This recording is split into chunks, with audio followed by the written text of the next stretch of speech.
national news band, and then we had 40. So it's West End. Yeah, so not far from 5 minutes from English Bank. So my aunt had a condo that she wasn't living in. And so the deal was, reduce rent and I'll fix it up. And so she sold it once. It's a great place. English Bay run in, 20-minute walk to the office. How long have you been there? Just under 2 years. Are you from there? Yeah, so I grew up in Richmond, went to school in Vancouver. Some crazy university. And but I worked at the Weston Village. Yeah, so I was in Nelson. Okay. But my dad's from Vancouver. He grew up in Kerrisdale, and my wife's mom also grew up in Kerrisdale. We found out afterwards that they actually lived 6 doors down from each other, and for like 3 years were in the opposite blocks. Oh, you're So when you had the parents first meet type thing. Yeah. Our daughter's name is Bowen, because my wife used to spend her summers with my grandparents on Bowen Island. So Bowen got to go to her island passing through this summer. I love that.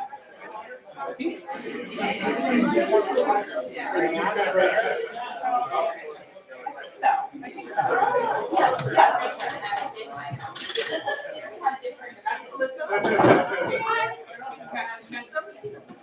Yes. Just get rid of this tape ball here.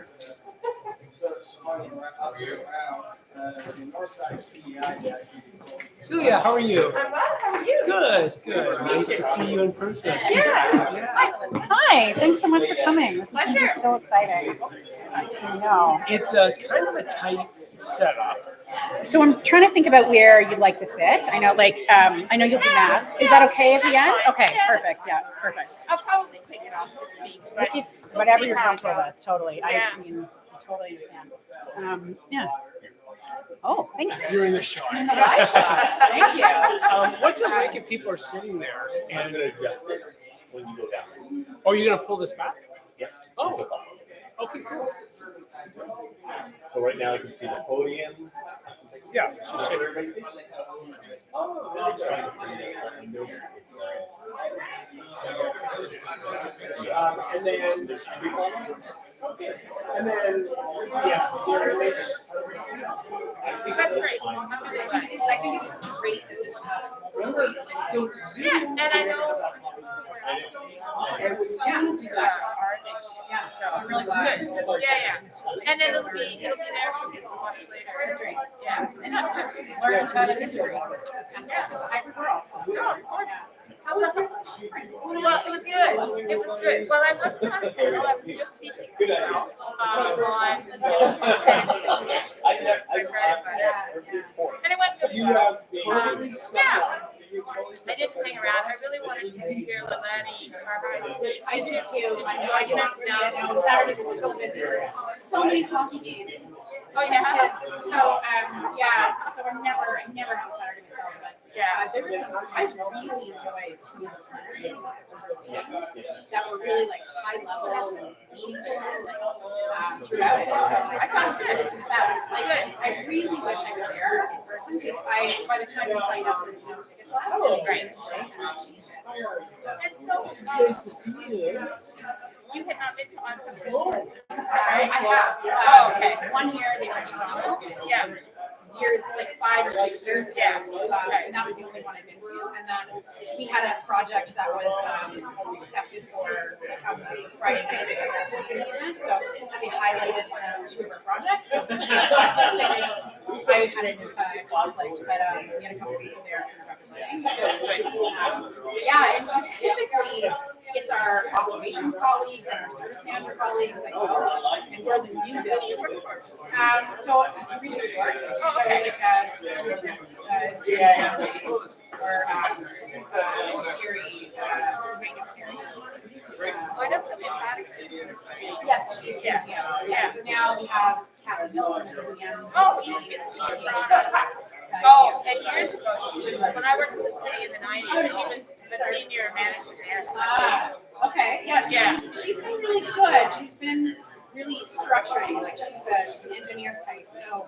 kind of doing all of this in a structured way and good business plans. But yeah, it's really good, and we have a great team. There's not a lot of turnover. Oh, that's great. So That's we really great. got a lot of institutional knowledge, and we typically try to keep our buildings are absolutely gorgeous. We do not have any asset problems. Like there's a legacy of asset renewal that's gone into us. So we have a fantastic building. It's a great place to live. Good for you. Yeah. Wow. Yeah. It's really shocking to hear that. But I've never heard anyone. I have my parents I'm begging them to get in the market rent. Oh yeah. The building we're building in Unionville will open in March, and it's going to have 265 units affordable for seniors in the heart of Unionville. So yeah, At least you're directly providing that. yeah, exactly. So it's funded through the region, the province, the feds, like several funding sources. We scrape together money, and there's about 10% of the project is funded in Yeah. but it's a sustainable model. Then you get free capital. Yeah, I know. It's such a problem. We're so screwed. Yeah, we're so screwed. And one of the things that we talk about, nobody under the age of 70 knows how to do housing development in a nonprofit. No one has done it. That's what we're trying to do right now. Is create programs for the nonprofit sector. They're all volunteers and members. Like, there's no one succession. Yeah. No, I know.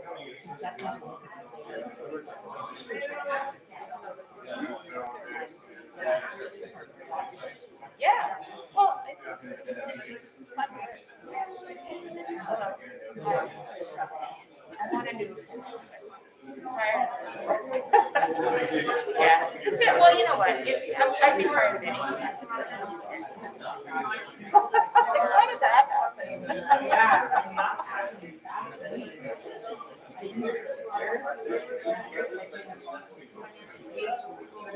Oh yeah.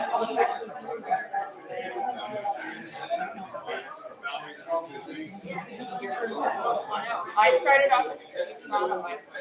When I turned 30, I thought, holy shit, I gotta get out of here because this is what leading me right down the path to being one of those groups that's trying to make this pension. And I don't want to be, I did not want to be the person, so I left. It's so easy. Yeah. So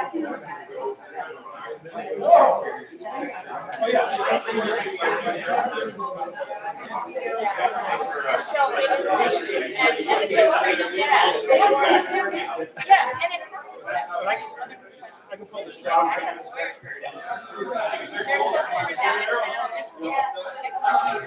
And thanks for checking in.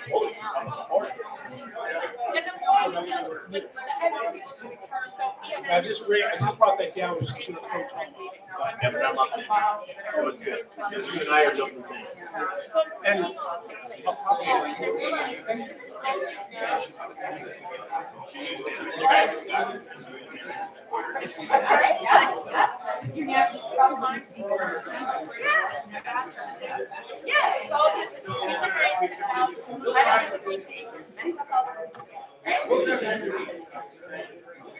I think so.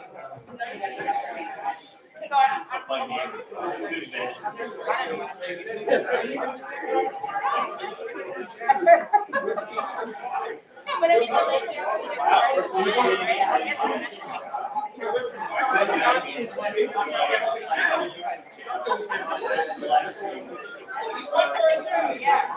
and I'm also excited about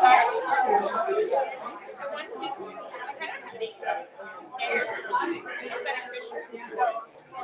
Hello, we're going to get started in about 90 seconds, so if you can find a seat, please.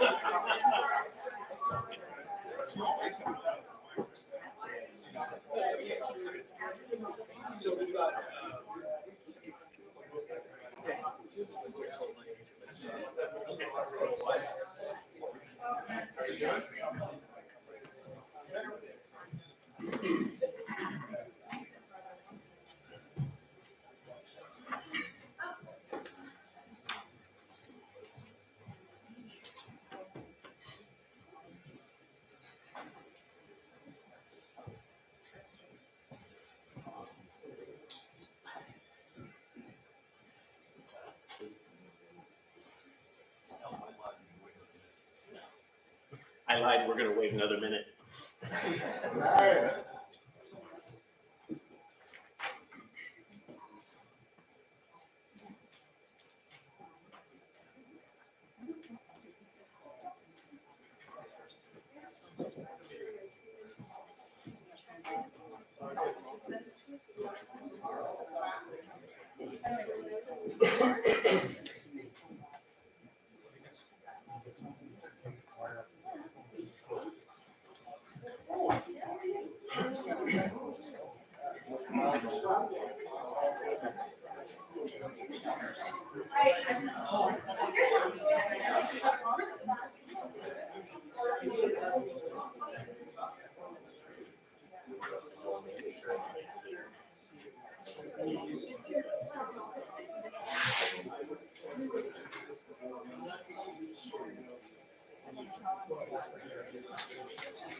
Okay, we'll get started.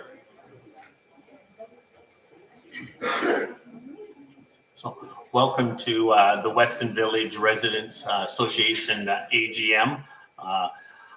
I welcome our Director of Communications, Surrey Wyburn Lixley, to give our land acknowledgement at this time.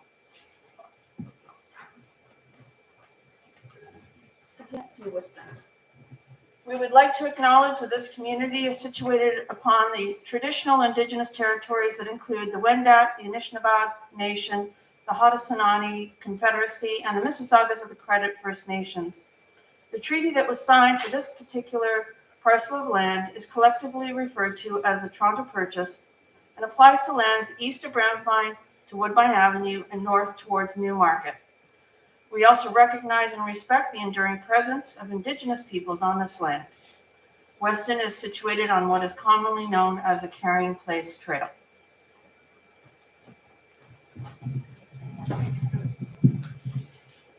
Thank you, Surrey. I'm Dave Bennett, the chair of the Weston Village Residents Association, and I love Weston. And just to let you know, we're also live on YouTube tonight, and we're streaming. Before we get started, I'd like to recognize a few local groups who are present tonight. And if I could ask those members to wave when you're mentioned and say a few words if you want. John from the Weston Park Baptist Church for hosting our AGM tonight. John? Hi, everyone. You're welcome. You're just a reminder of the annual food drive the church has been doing, unfortunately, for almost 40 years. We'll be doing it on the 27th of November. We'll pick it up from the homes bounded on east by Jane, west on the Humber, north on the 401, Edmund Avenue on the south. So keep that in mind. You should get one of these in your door in the next 2 weeks. Welcome. Thank you, John. Also, we have a sponsor of tonight's event, Adrian from Luminous Financial. Thank you, Adrian. Also, much appreciated. Yeah. And then Surrey from Swib's Bookstore. We also have Louisa in the back from the Weston Heritage Conservation District. I know Sherry wants to say a few words from the Weston Historical Society. I'd just like to bring it to everybody's attention that the Historical Society is back in business, and our first general meeting is going to be December 7th, and that's the annual Hymn and Carol Sing, and it's here. It's right here in this church, and it's a wonderful way to start the season. It's just an evening of song and camaraderie, and then food afterwards. You can't beat that. Yeah.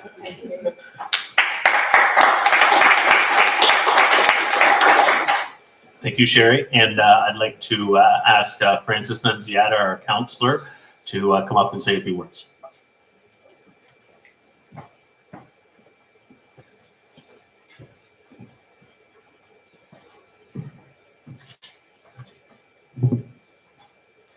I always have to do this when I come up to them. I'm sorry.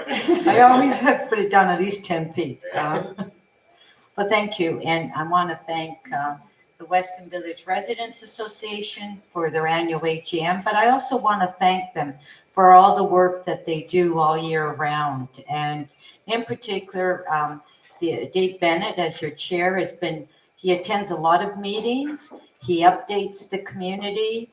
He represents the community as well at hearings, at meetings, and what's happening, and hosts a lot of events as well. So thank you to you, Dave, as the chair. And the Residents Association has been very active. They work with the community. I update them a lot on local issues, and they get involved in it. And they speak on behalf of the residents, and they invite the community as well to participate, which is very important. So thank you to the Residents Association for being very active, and everyone for being very part of it. So I just, a few updates. November 23rd will be our first council meeting. That meeting would just, we will be appointing the mayor will be appointing the Speaker of Council. And then on the 24th, there's the nominating committee to appoint members of council to various committees. As you know, we do have 9 new councillors that were just elected. So they will be appointed to committees.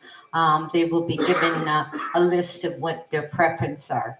I also want to say that this Friday, November the 11th, is Remembrance Day. And at the York Civic Center, we will be hosting a Remembrance Day service. So if you can come, please come out. It's very important. We continue to have that tradition at the York Civic Center, even after we amalgamated. And it's really important for the community to be involved in that as well. To be there with our veterans and to show support to our veterans. And so please come if you're able. I don't think it's going to be that cold this Friday. Usually it's very cold on Remembrance Day, but I think it's going to be kind of maybe a little rainy. I'm not sure. Just a few updates I want to give you. Just recently, I was able to give $50,000 to the Weston Village Residents Association and the Weston Historic Society to put up new signs of Weston. I don't know if everybody noticed the new signs that are up. Isn't that, what does everybody think of it? It's great, eh?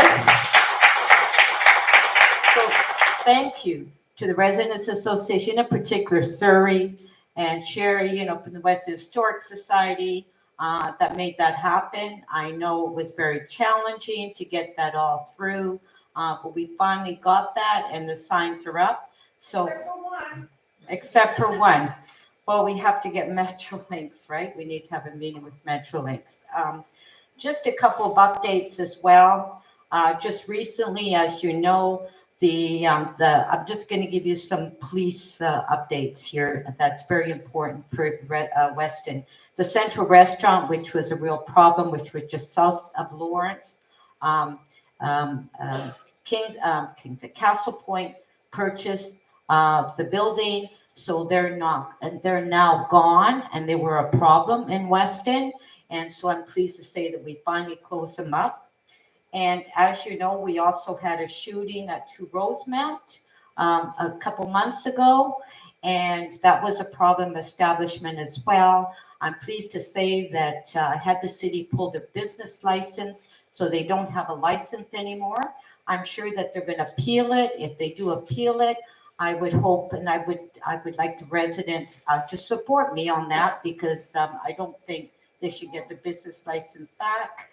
And one other thing, Wilby Crescent, there was a shooting at Wilby Crescent as well a couple months ago. That's been closed up, working with 12th Division, and the landlord has a number of charges against them. And also bail reform, which we adopted. It's at the province now to approve. So that's all good news. It's happening. And carjacking, as you know, is a big issue. I'm pleased to say that the police, as you know, I'm on the Police Services Board. We formed a task force, and we were able, the jackets have increased, but the good news is that a lot of them, we have found them and we've been able to retrieve the cars. Most of them are in Scarborough and the ages are between 16 and 18. But we are able to get a number of those vehicles back. So that's my update. I don't have anything else because, as I said, our first council meeting is November. But I want to thank my constituents in York South Weston for supporting me for another 4 years. It's greatly appreciated. Thank you.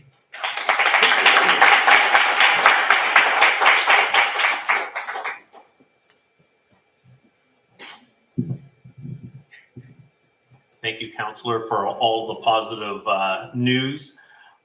Tonight's theme is Weston as a urban village, what's ahead of us? Yes, tonight's theme has a question mark at the end of it. Change is very scary for most, and we believe that Weston's best days are coming. We believe in a dynamic neighborhood with tons of possibilities, and we hope tonight's event gives you the curiosity and makes you as excited as I am to take this journey together. To understand who we are, our mission is to mobilize and encourage the curiosity and talents of the community to foster a diverse, inclusive, and vibrant Weston for all. Our vision, a Weston that celebrates its history, natural beauty, and people, and embraces its potential.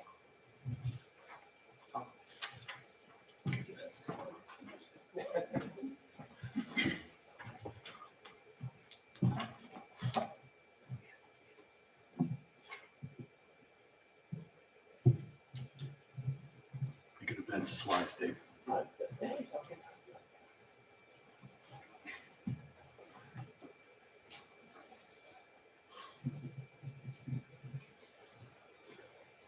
One more. Okay, perfect. Hi, everybody. My name is Tom Costantino. I'm a vice chair on the WVRA as well as Trevor. That's why I said as well, because we're both vice chairs. So who is the WVRA? It was founded in 2008 by a group of neighbors that were really interested in having a voice in what was happening in our neighborhood. So we got together and formed the WVRA at that point. So that's a long time that we've been together. It's, it was made up of both owners and renters in our neighborhood because we're all residents. And we are actually, our boundary, as I think John mentioned earlier, is very similar. It's north to the 401, Jane to the east, the Humber to the west, and Edmund Avenue to the south. So if you live within that boundary and you're interested in joining the WVRA and you express interest, please fill out a form at the back with Surrey, or you can send an email and definitely consider that. We welcome anyone who wants to join. It's a great experience to be able to be involved and help to express a unified voice on issues that are happening within Weston. Now, just recently, we have a new way of identifying the WVRA. And to speak more about that, I'm going to call up Jason.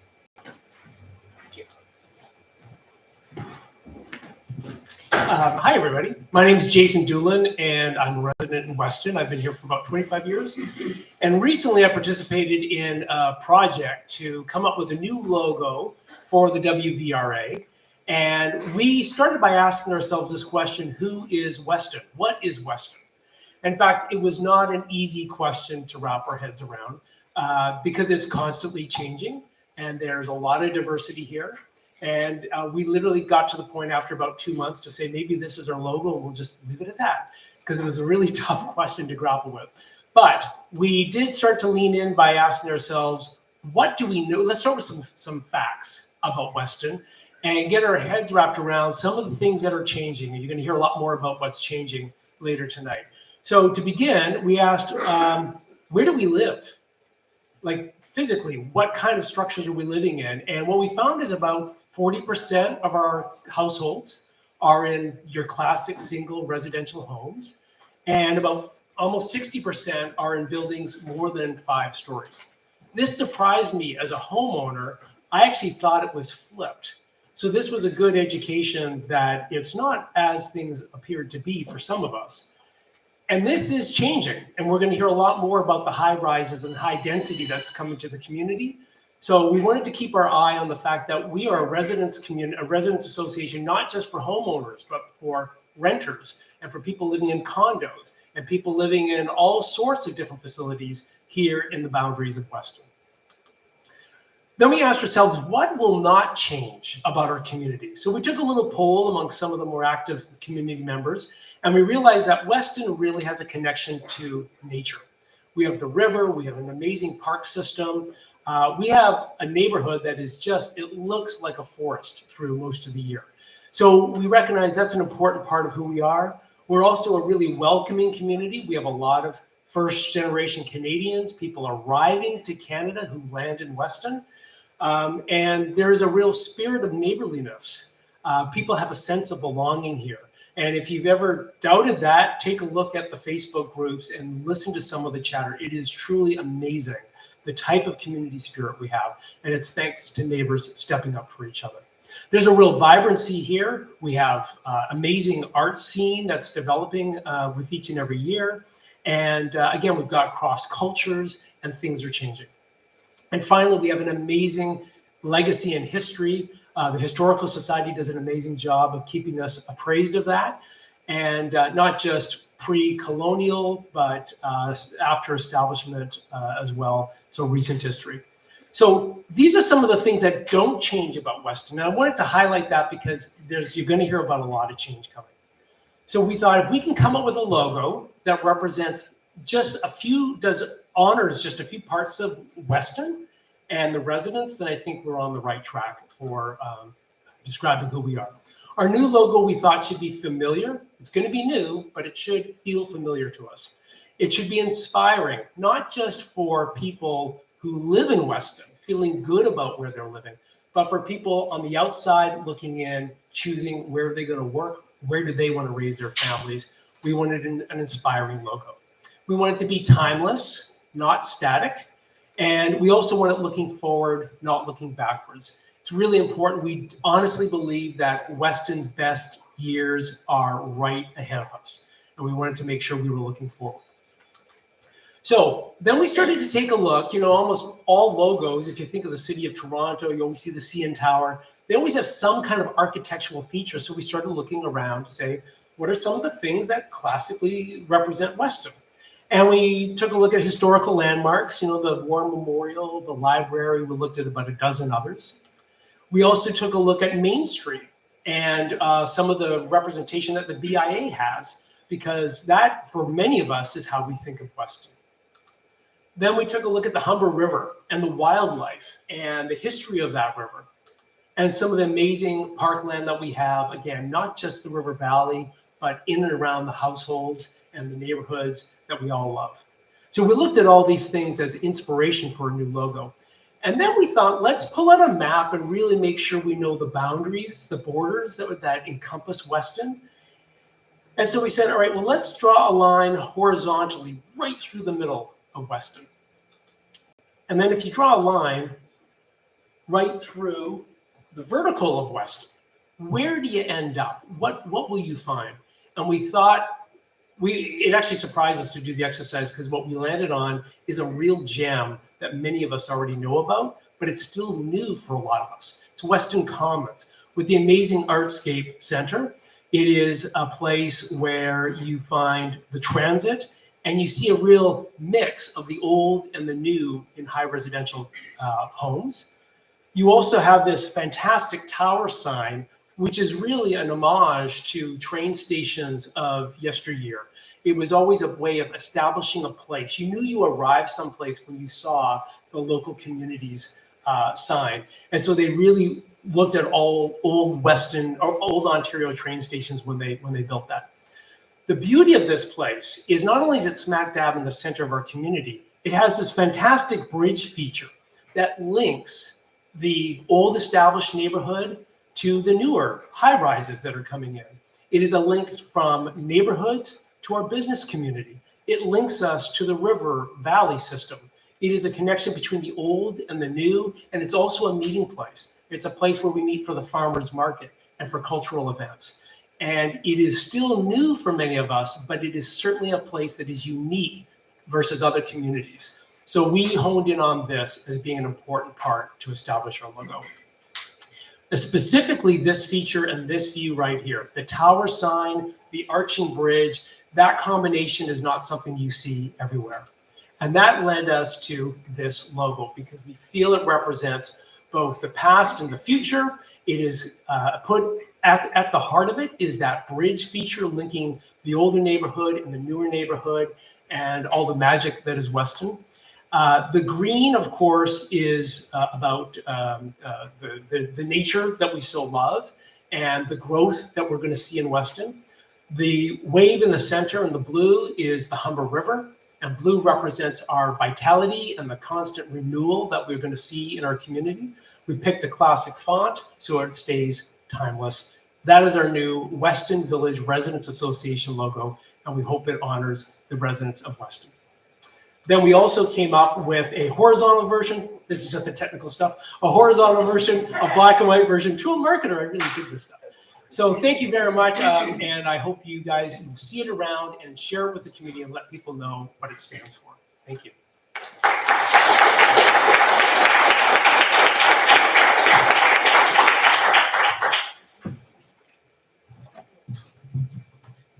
Thanks, Jason. That's amazing. So, along with that theme that Jason's pointed out, all the fantastic things that this community has to offer for us, we decided at this point, because we have a refresh on our logo and we're looking at a new perspective, we also wanted to make sure that we look at our objectives again and recall them, what they are from the beginning of when we started this association. So our objectives: to provide a forum for us to discuss issues and items that come up in our community, to have a unified voice, work with our local representatives, and work with the developers that are coming into our community or other things that are affecting our community, not just necessarily development, but other issues, bylaws, and so on. Some of the things Francis mentioned, and just to make sure that we can actually benefit out of all the things that this community has to offer. We want to keep the community informed about activities that are going on. And we also want to ensure that all the elected officials are held accountable to serve our community and support us. As part of the new the new refresh, we also had, in the last few months, we formalized and reviewed our constitution. We had a constitution that was there for probably 10 or 15 years that needed a refresh and just a revision to make sure that it actually captured all the things that we were trying to enforce, or at least have some rules laid out on how we deal with things like eligibility, how meetings are done, the voting rules, the AGM itself, the format of this, and the subcommittees that we could form to deal with different issues that might come up within the community, versus the whole WVRA itself trying to tackle every issue. We could form subcommittees to deal with issues, and they come back and report to the committee, and then we could communicate back to the broader community. One of the big things that we talked about in this constitution that we introduced it is an under 18 cohort that we now will have up to 4 under 18 members that could be part of the WVRA. This gives us a fresh perspective on what they encounter in our community and how do we make this community better for them. So we're looking forward to having those as part of the WVRA to provide their perspective as well. So thanks to all the folks that worked on that in the last few days, or sorry, the last few months, days. And a copy of our constitution is actually on the Welcome to Weston website. So you can have a look at it.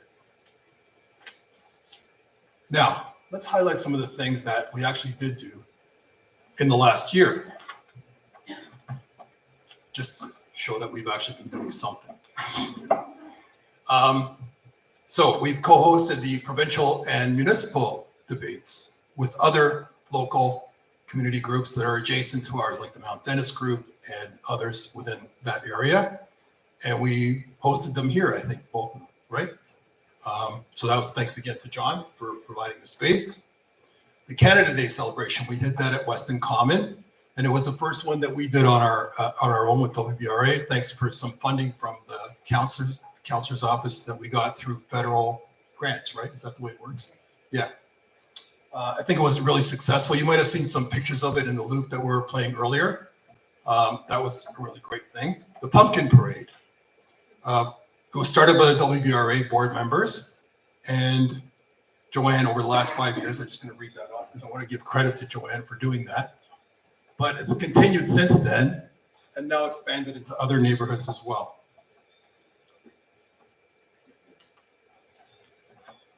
Treat accessible. This one's one of my favorites. So last year we were approached to host a trick or treat for accessible event in our neighborhood, and it happened on Queens Drive. And since then, now it's become a standard across the city in 7 other neighborhoods. I think there's a real shout out for that. That was an amazing thing that was put together. And then carrying on with that theme, we have partnerships. So the Weston signs that were mentioned earlier, thanks to the funding that we got for that, but also thanks to the Weston Historical Society for taking ownership of that moving forward. Thank you. And also we have some affiliation with the 12th Division CPLC. Through one of the members of our group is also a part of that. So we have some visibility there as well.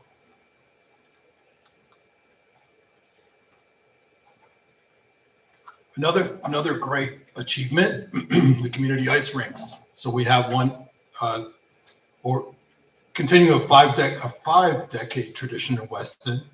The 5 decades? Yeah. Come on. That's how long it's been going on. A dad came and visited our ice rink last year and talked about his dad making the ice rink. And he came back with pictures and confirmed it's been over 50 years. That's amazing. So it was down there in Denison, and now we've also had some interest from another group in Merrill Park and also at Maple Leaf Park, which is great. We also help to sponsor some community groups like the BIA and the Winterfest. Now, let's talk about some of the things that we're currently looking at. Neighbors Night Out, which is our annual event at Elm Park. It's a community building event sponsored by us and the Weston Historical Society. And I think that's it, right? Just those two. Sorry, help me out. And Francis, of course. We have that usually host that at Elm Park, and it's just an outdoor barbecue. It brings all the community members together. And the Mid-Humber Gap, I'm sure you may have heard about that. There is an 800-meter gap on the Weston Recreational Trail that forces people that are on that trail to come up to street level and go back down again. So there's a proposal in place today through council to be able to close that gap and keep that trail within the ravine itself along the Weston, along the Humber River. Now,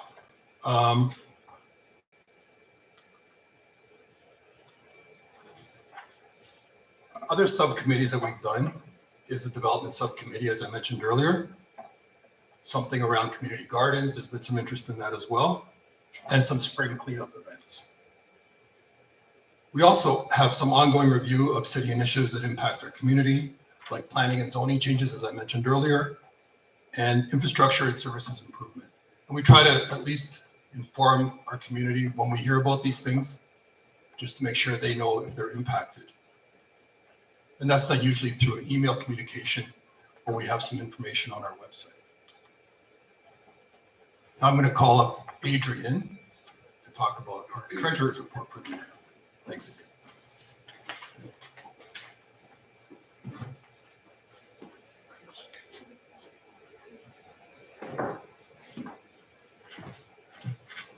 Francis, I think I have it. Sorry, I didn't print a report. So this is the report for 2021. In 2022, we had a lot more activities than we did in 21, but we have our accounts and they're broken down into 3 categories. The Lamplight account was a funding that we received a number of years ago for us to put movies on in the park. So that money has stayed pretty static because we haven't been able to have the park events in the last little while. The Canada Day account pretty much goes down to zero, but because we weren't able to do in 2021 the full event that we would have liked, there was a balance that was left over that we spent in 2022. So it was a great event in 2022, a little bit scaled back in 21. In our community account,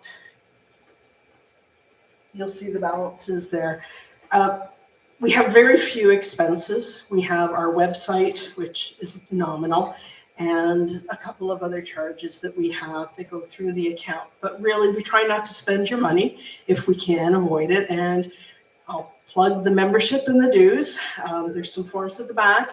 While we don't ask you to sign up every year, donations are welcome because they do help to fund the different events such as the Pumpkin Parade. And if there's sponsoring of the Winterfest, we put our money towards that. So if you'll see here, these are the changes. The Lamplight had no changes. The Canada Day, we got our $6,000 grant, and we had a balance of $2,600, as I said, was spent in 2022. And then on our general account, it was really just I think that year it was the Santa Claus Parade. It was about all that we were able to do, and that's where we stand for our balances. If anybody has any questions that they would like to ask about how we spend our money or anything, if not, membership forms are at the back. Please feel free to fill them out. You can use them to update your email address, your telephone number if you want to communicate with us. And it also has a spot if you're interested in coming on the board of directors or being a volunteer with us. So we welcome, more people to come out. What is the cost of membership? We ask for $10. And it's usually it's a one-time thing. Some people, when they come to the annual meeting, they'll make an extra donation of it. But really, it's just the $10 you sign up and it funds us for now. Okay.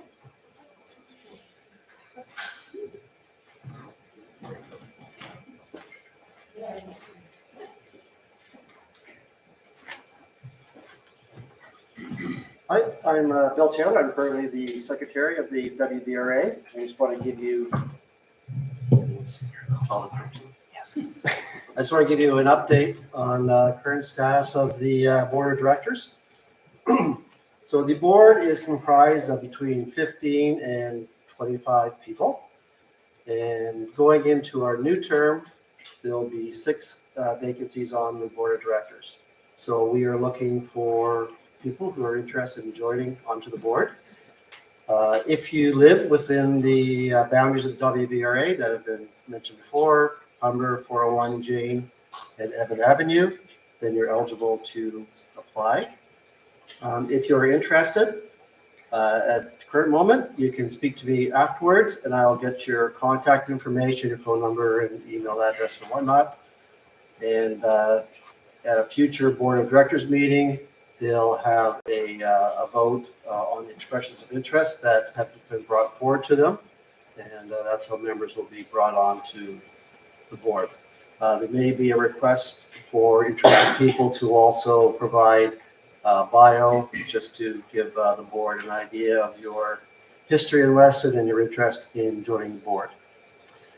For your information, so in each successive year at the AGM, our Constitution speaks of having someone nominated and seconded, and that brought forward to the board prior to an AGM.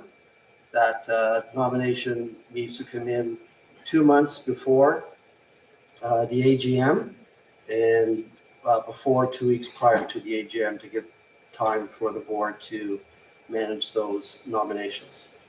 So in future years, if anybody is interested, that's how we would normally like to do this. However, because we haven't had any nominations come forward, we will be again requesting people to come forward either today or if any time in the future. You can access the WBRA through the website and you can indicate your interest at that time. Any questions on that? Again, please see me after the meeting and I'll get your information if you're interested, or if you have any questions about the board and how it works. Okay? Thank you.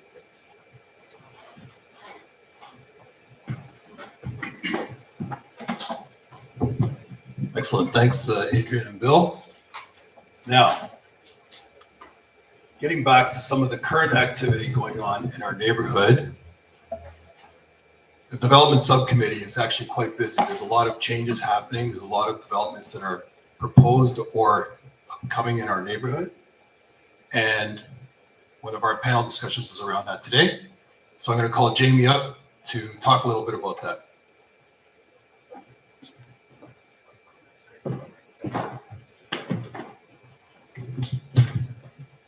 I'm going to move over this way because I'm going to be looking at a map as I do this, so I might actually unplug this. My name is Jamie Cameron, member of the board and fourth generation Weston resident, but also work in the infrastructure space. So development's something that's interested me.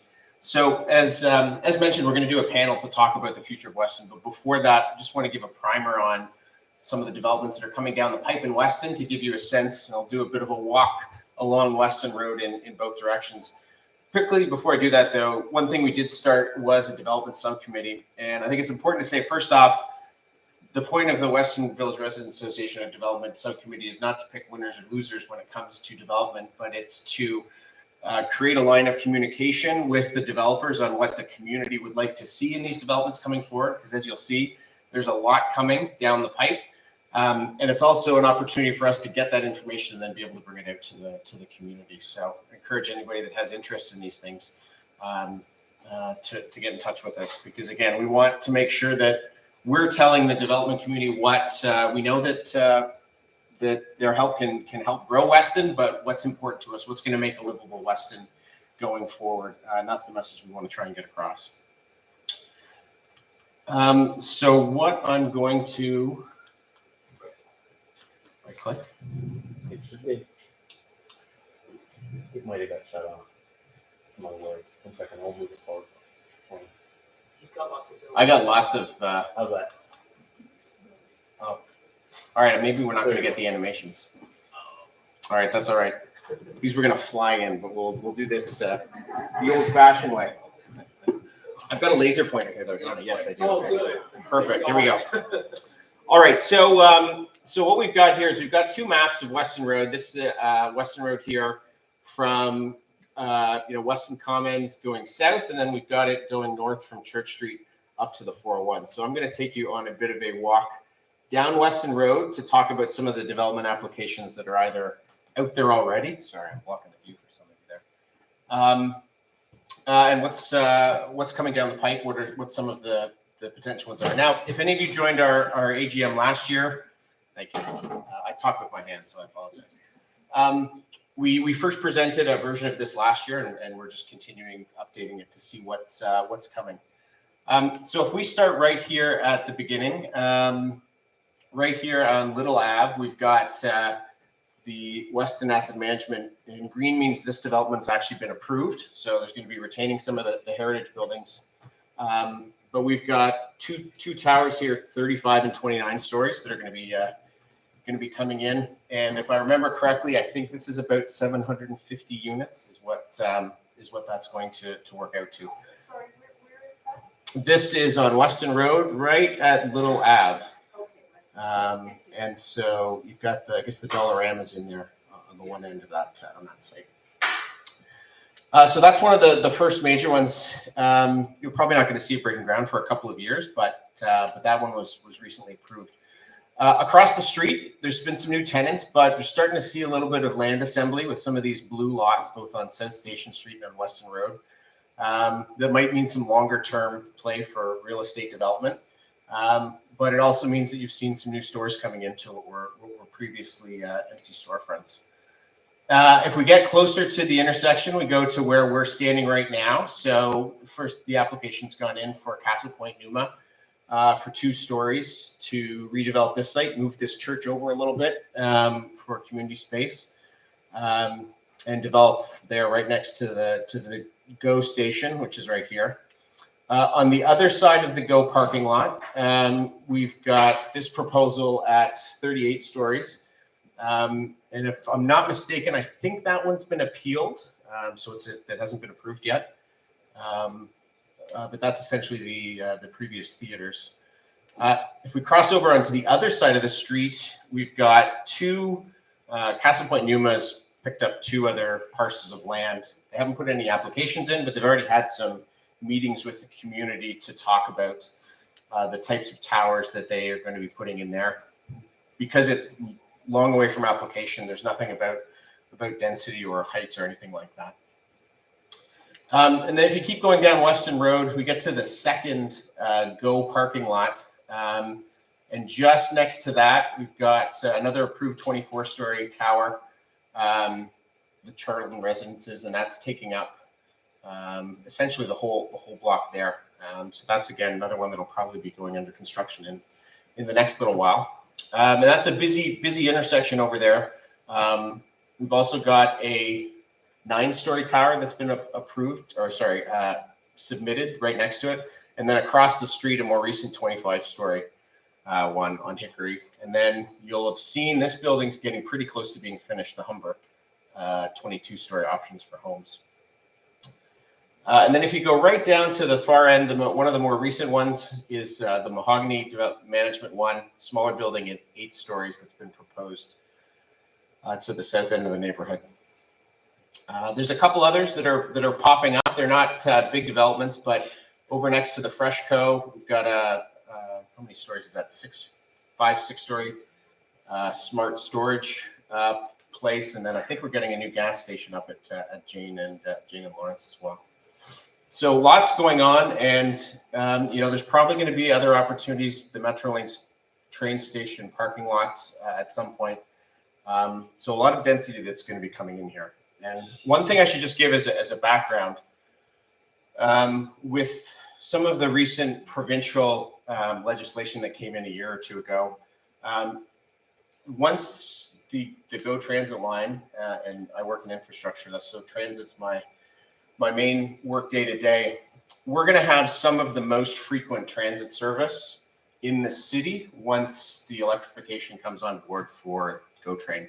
We're going to be getting electric trains going out to Brampton probably every 7 minutes through much of the day.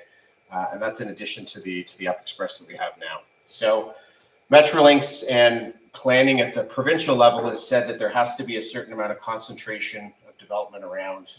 And they have the opportunity, whether they use it or not, we'll see, but they'll have the opportunity to override municipal zoning rules for some of the development that comes through. So this is one of the reasons why at the WVRA, we'd like to identify who these developers are early, start the communication with them early, because we know there's going to be some things that are out of our hands, but if we build that relationship early and try to say what we'd like to see coming to this neighborhood, then we might have some ability to influence what's going on. So that's a walk down Weston Road. Now if we go up Weston Road, one thing you'll see, I guess you'll note, you can see some of the landlords like Starlight have been putting some investment into some of their properties along Weston Road. But there's also been a couple of development applications that have gone in. One is a 12-story at 2270 Weston Road. I think that was a couple of the abandoned houses. I might be mistaken on that one. That backs onto the Humber River. And then there's another one that's under construction, the Caring Place Vista, 15-story, a little bit closer to St. Philip's. If we get up north of Oak Street, there's the large parcel, the old wood flooring company. It's been sitting stalled at the LPAC for some time. Yeah, Francis, is there a better update for that? Yes, that's right.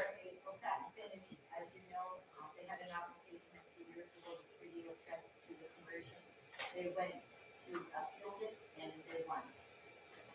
All right. So we might be hearing more about that in the future, I guess.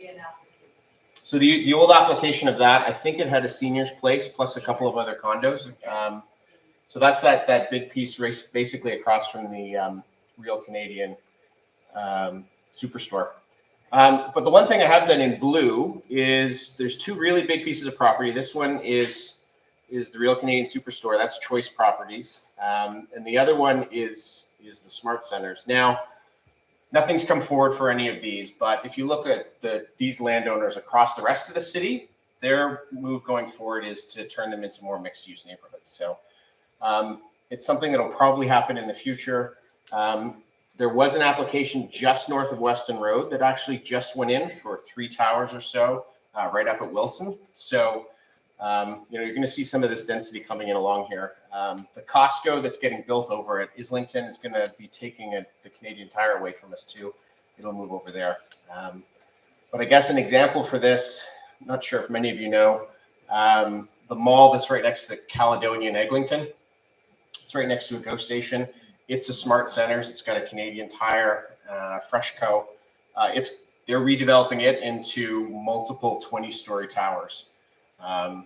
So yes, the West Side Mall, that's the one. So just to give you a sense of, same landowner as Crossroads, some of the other types of projects that they're doing across the city.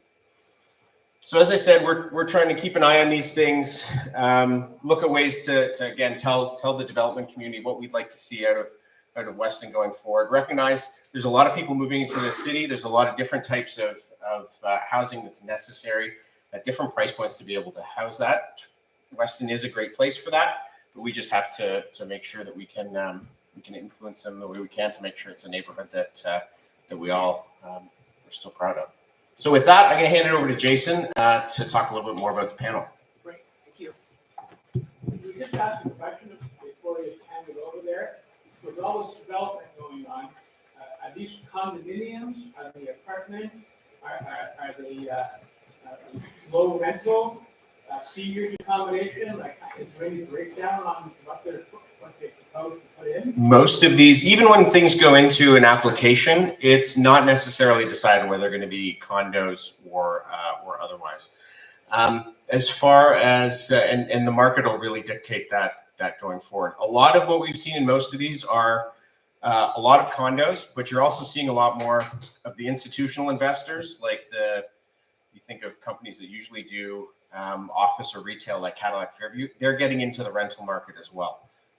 Not at necessarily at the low income, but kind of at market level condos. And then you've got developers like Dream. So most of these, when the application comes out, we don't know whether or not what the actual format of the building is going to go. Those are some of the questions we can ask the developers as they start moving through the process. Yes, this is a seniors building, and this one was approved under the Open Door Toronto program for subsidized housing as well. Yeah, it's affordable. Sorry. Why do they have to be so tall? Why can't they be? I mean, everybody's just so tall. We're definitely going a little bit taller. I think the tallest are getting up into 35 story.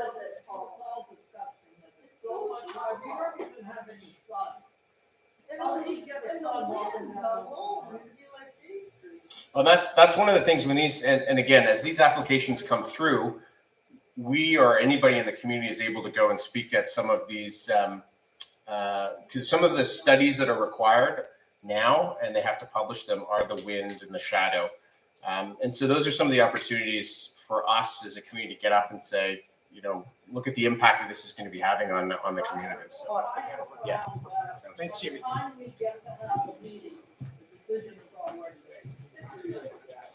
We don't have a say. Once we have a meeting. In my personal experience, I would agree. It feels like we have a very limited voice, but we do have a voice. And we also are voters. And for me personally, what I see happening in my community, at first it scared me. It really did. I mean, there's a very tall tower that's going to go within 100 meters of my house. So it was very scary. But then, as part of the WVRA, and I started to get closer and realize I can at least be heard through developer meetings. And what I started to realize is there's a lot of puzzle pieces, right? If we think of Weston as a puzzle, there's a lot of puzzle pieces that are in the air. We can either run from it, or we can say, how can we help make sure that those puzzle pieces land in a way that works for us? I think also, when all this stuff comes up about putting a building there, I think it should be determined what its use is. You can't turn around and put up a building and then after it's up, after we have about say anyway, that it's gonna be anything but what we would have thought. Yeah. I mean, what I can, Disgusting. and This is too open. what I can ask you or offer you to do is to reach out to our political representatives. I mean, we're residents just like you. We're concerned. But today, what we wanted to do is bring a panel up. Bring up a panel of folks who are trying to lean into this, because this is a little unnerving for a lot of us, but it does represent some opportunities. Everybody likes development. It's just that they're 28 stories, 38 stories. What? It's just like, development's good. Nobody wants them to build on a green belt. I think you're going to find, who would agree that it's a little bit scary to see 28-story towers? Yeah, it's, Nobody wants it but the developer. so nobody wants it, yeah. Two 20-story buildings, side by side, maybe, but oh no, we're gonna build a 40-story. So I really do appreciate your point of view. And I think it's probably, yeah, and I think it's probably more shared than one realizes, because we don't often be able to get to sit together. So thank you for sharing your point of view. And if we may, we're going to move on to a panel discussion. And maybe some of that will be somewhat enlightening, because there are things that can really help serve the community. And so what we're going to do now is shift gears a little bit. We're going to turn on the lights, and you guys are going to. We're going to turn on the lights, and I'm going to invite our panel up. So, yeah, go ahead. Well, no, Tom, it's not pretty. Oh, okay. Oh, it's not pretty. Okay, we're going to leave the shade down. Yeah. So, first of all, I want to begin by thanking our resident volunteers for coming up. Audrey, is Audrey? There she is. Would you kindly join us as well?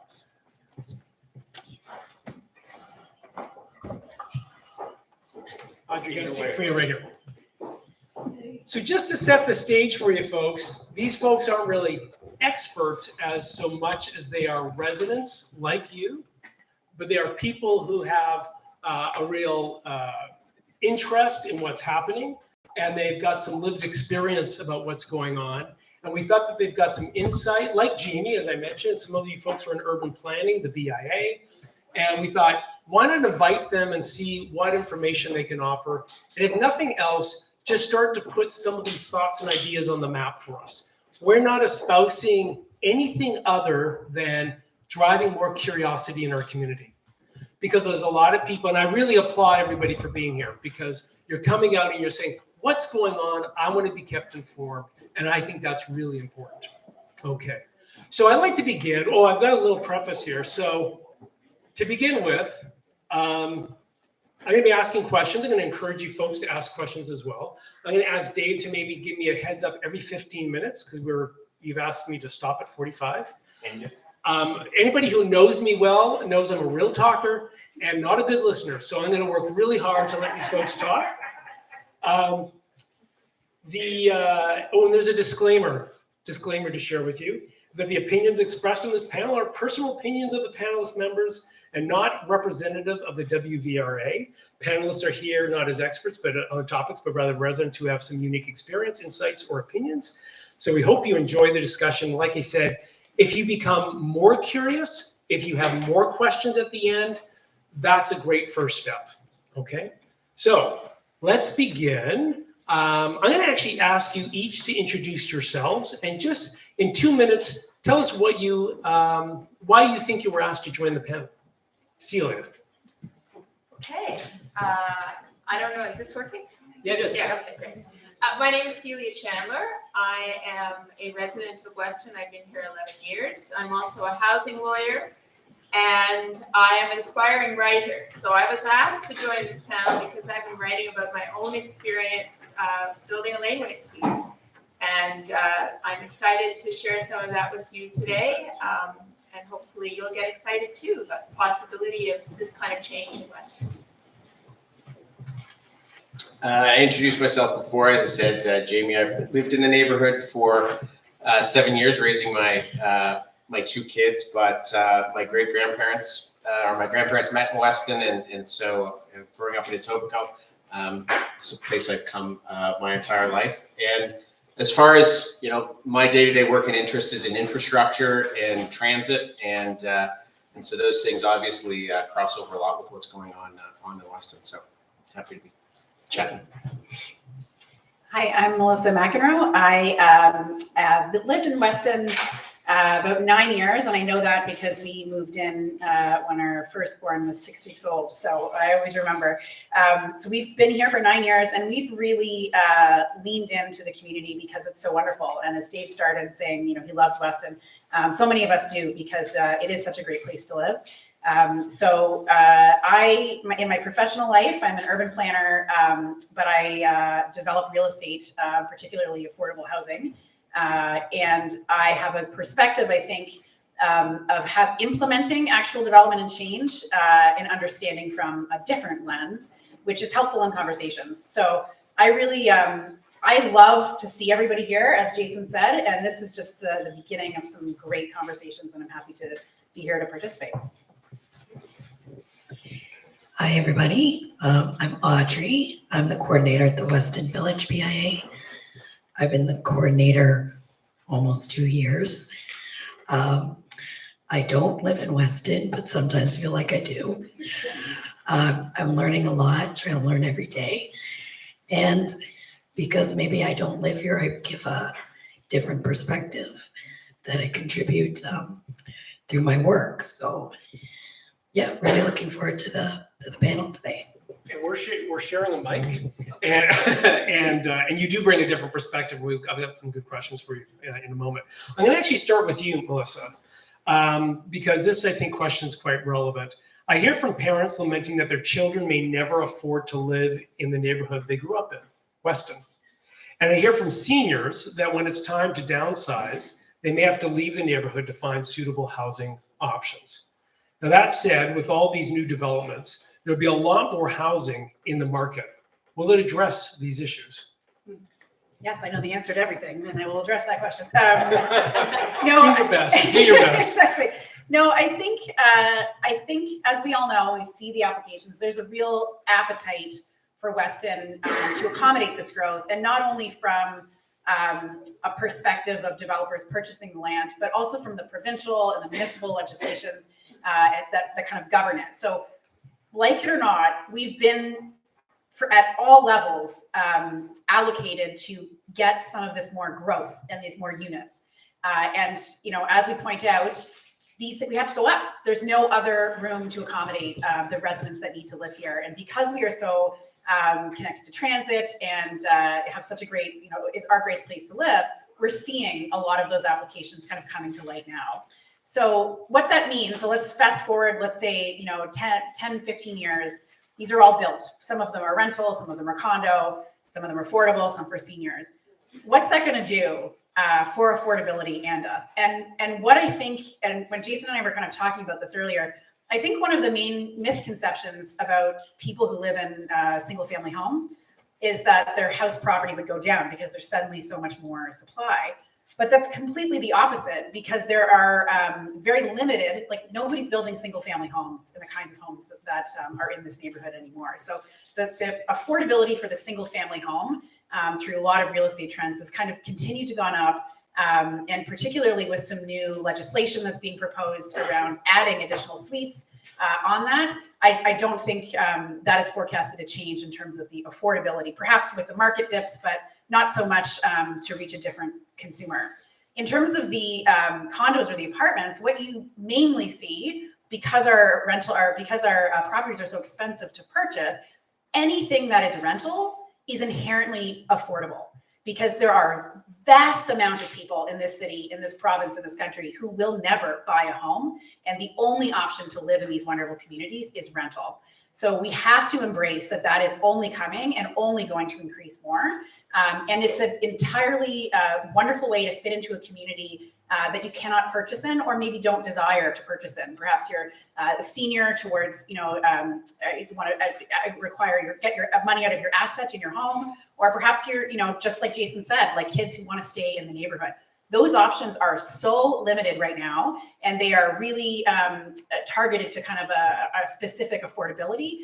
There are lots of opportunities for that kind of missing middle to occur in that. So with all of that said, I think there's nothing, supply and will always help with the demand and reducing the prices. Supply will always help, but it is a formula. And Jamie talked about this, about all the puzzle pieces coming together. So although there will be more options, we'll really have to determine the market on the affordability, but more supply in terms of housing and more choices for a diversity of people to live here. There's nothing but good about coming with that. And I can imagine that there are children growing up in Weston that may not be able to buy at first, but they will be able to rent down the street and be closer to their family. That's right. And then as a friend of mine who's a real estate appraiser said to me, he said, when people look up their apartments and they aspire to own a place, they look at the condos or they look at the houses in their neighborhood because their kids are going to the schools, they are employment, their transit, they know where the grocery store is. So as a result, people aspire to other forms of housing in the community, and that creates a rich mix. And it helps to protect property values for people in the community too.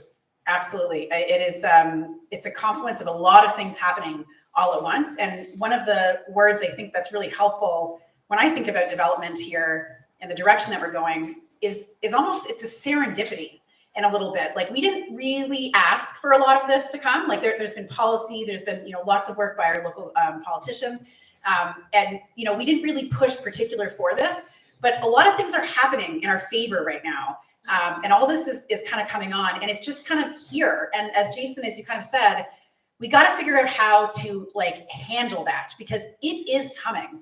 It's not going away. It's not going to be less. So these developments, although there is opportunity because to your point about the meetings and the public meetings, there is opportunity to make changes in these applications in terms of what they look like and where they're. But that growth is allowed. Those towers are allowed. And it's how do we get all of those? So if we have affordability is concerned, which many do in this neighborhood, if we have more need for family suites, these are the things that you can influence in these developments. And that is part of what we need on the WVRA to be more involved in, is to get those developers to hear those needs and to move forward, particularly when it talks about affordability for our residents. Great. So we're going to talk, thank you for that. We're going to talk in a moment about the different types of amenities and services that come to a community when you get more development. But you talked a bit about the missing middle. So I'm going to actually ask Celia. Now you are a recent transplant from downtown Toronto to Weston. That gives you a bit of an outsider's perspective, but also understand you are quite closely connected to this idea of a laneway house and the regulations around garden suites. That's an opening to you to just tell us what's going on about housing density that affects not this main corridor, but the residential neighborhood. Sure. So the laneway suite bylaw came into effect in Toronto, I believe in 2018, but just in some limited areas of the city. It was expanded to allow homeowners across the city of Toronto to build separate suites in their backyards that would be connected to the services in the house. So water, sewage, electricity, gas, if you're putting it in, but a completely separate unit at the back, in most cases, at the back of your property where there's a laneway. Now, of course, in Weston, we don't have a lot of laneways. I very, very luckily ended up buying a house that happens to be on the laneway between Joseph Street and King Street. And so, personally, I was living alone in my house. My husband died 4 years ago. I felt very much like I was rattling around in space that was much too big for me. But I didn't want to leave. I mean, I've been here 11 years. I've fallen in love with the neighborhood. I've fallen in love with Elm Park, which is my neighbor. I know all the people and all the dogs who go there. And it's a lovely place to be, and I love my backyard. And I thought, well, how do I leverage some money out of my house to allow me to stay here, to not waste all this space on just me, And also think about aging in place. I mean, I'm in my mid-50s. I don't really need to be thinking about roll-in showers and chair lifts on my staircase, but it won't be that long before I probably will at least be aware that this is a possibility, right? So I decided a year ago to convert my garage, which is a big 20 by 20 garage that just went up 5 years ago, and turn it into a house for myself. And so it took a long time to get through the planning process, both the official with the city planning process, but also the working with the architect and actually planning what I was going to do. And it's a very exciting development for me. It allows me to stay where I am, get some rental money, and other people will be exploring this in other ways because lots of people will want the rental income on the laneway suite, or they'll want to put their aging parents or their kids in the laneway suite. It allows families to stay closer together potentially than they might otherwise. And more recently, so laneway suites are one thing, but more recently there's another development that the city has now allowed called a garden suite, which is the same idea only without a laneway. So basically you've got a lot, you've got space at the back, you build a little house, you put your granny in there or your tenant or what have you. I believe all of the same rules apply around servicing through the house, and you get the same benefit as I'm getting with the laneway suite. So, and thank you for that. And that's kind of what we're talking about with this missing middle, right? There's high-rise living, and then you go to single residential homes on very valuable land. And there's not a lot of options in the middle for seniors, fixed income, children finding their first place to live. And this is part of a toolbox, I guess. That's right. The city has been promoting the missing middle in kind of two different ways. So one, it is absolutely the physical manifestation. So the newer towns that are on Weston Road, kind of the stacked back-to-back model of that. That's kind of a good physical idea across from the dealership there of what it looks like to be a missing middle. It's not an apartment building. It's not a low-rise home, but it is kind of something in the middle. But more than that, it's also an affordability position. So there are, like I was saying, if you look at the rental market here, there's really they're all kind of very close in the rental market. There's not, with the exception of some of the newer buildings, they have different amenities and whatnot, but they are all kind of tailored to one particular type of renter. So these new positions will be able to offer additional types of renting. So larger units, maybe more accessible units, different kinds of things. So it's more than just a physical manifestation. It's also those other options that are not a condo, a small condo in the sky, or a single family home. And it's also an opportunity for people who might be on fixed income who are house rich, land rich, but they're looking for other forms of either income or other ways to take some of the burden off their daily expenses. Yeah, it's really interesting. Now let's shift gears a little bit. I'm going to talk about some of the changes in infrastructure and community livability that comes when you bring more density in. And actually, Audrey, I'm going to start with you because the BIA, you guys are, thank you very much, Melissa. The BIA plays a huge role in attracting services to our community and making sure that the economic viability of the community is rich. So as the BIA contemplates this development boom and the 38%, that's what we estimated, Jamie, 38% increase in households in where probably 10 or 12 years, whatever it's going to be.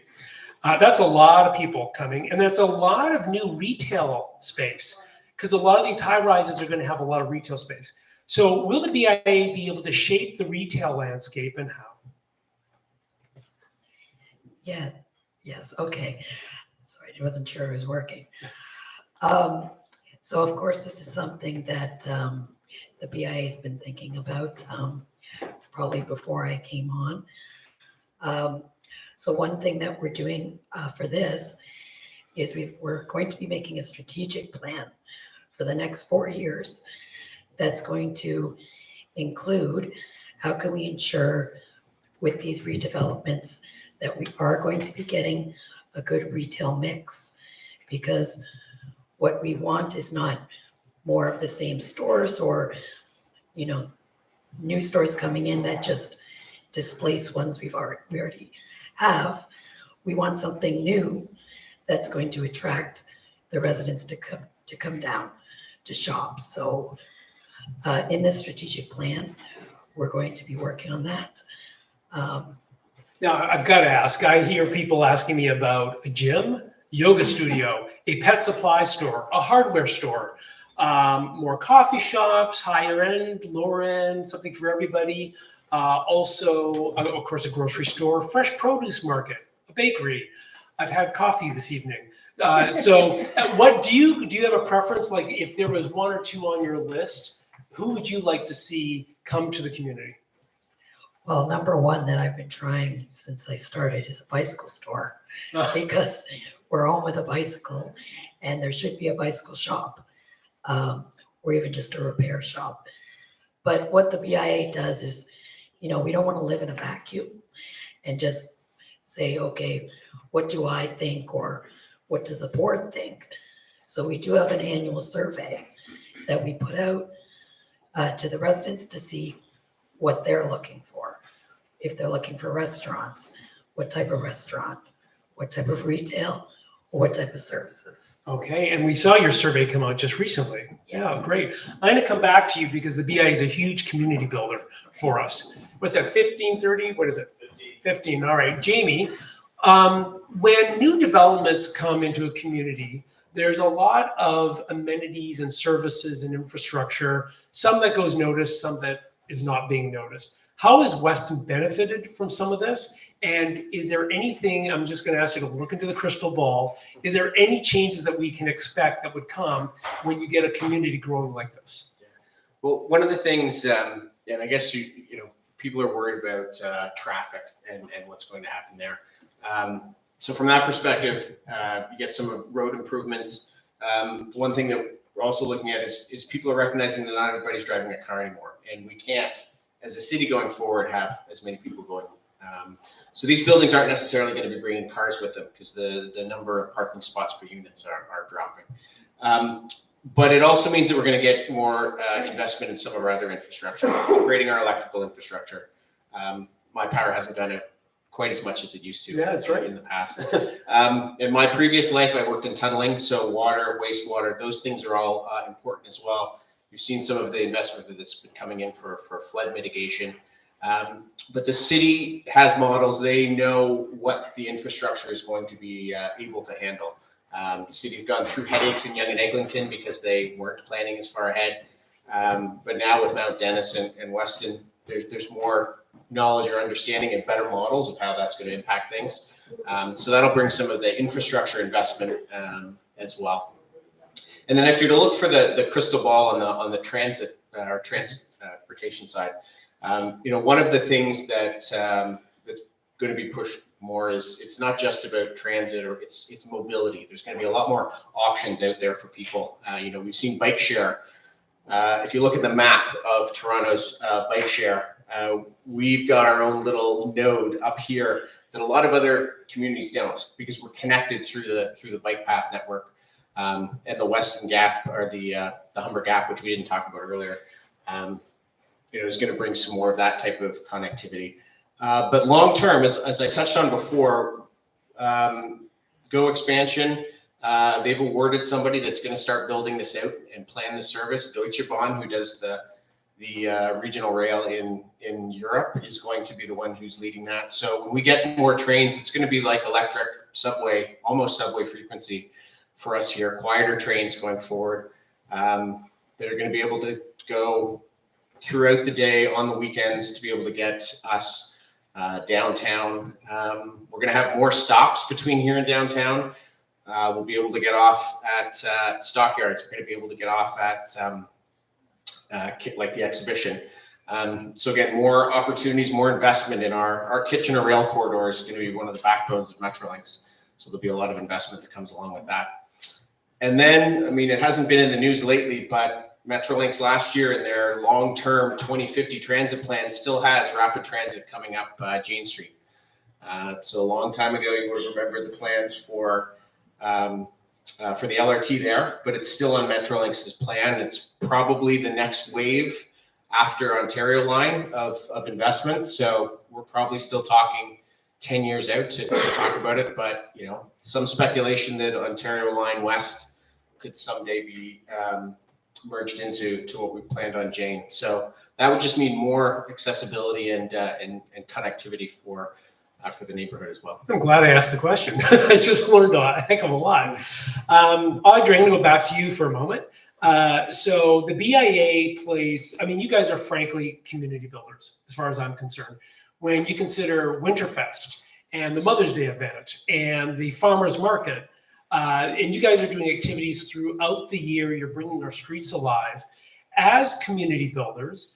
And because we rely on you for so much of that, recreation and community, do you think some of your programming would be affected by having this influx of a new population and just a growing urban village? Okay, well, personally, I think it will be affected in a positive way, because with more density means more people on the street to participate in the events, and the purpose of the events are to help the businesses. So I think it will be positive in that way. And then it also might be positive, I mean, probably not during the construction, but once it's done, and if we're able to, you know, when we're working in the strategic plan to make sure the BIA is at the table, that there is, with these developments, some kind of community space that we can activate.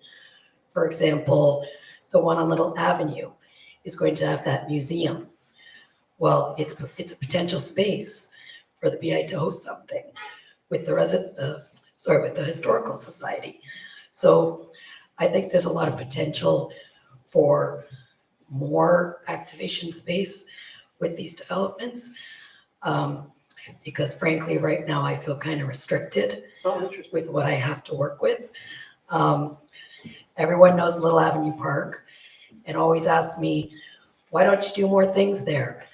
Well, parks is really restrictive and it's very difficult to activate and expensive, which is why I'm always trying to use Artscape, which is a little bit more lenient, but it's not as visible. So hoping for some more spaces to use. Okay, and actually the development that's happening in this space is going to have a live theater, as I understand. Is that right? That's part of the, live performing art space, which is pretty exciting. So yeah, there are amenities and there's spaces that are going to be opening up. Yeah. And I heard something in this space, like maybe even an indoor farmers market, that, you know, potential there. And almost every developer we've ever talked to says they're going to try to get a grocery store right in the heart of Weston. That's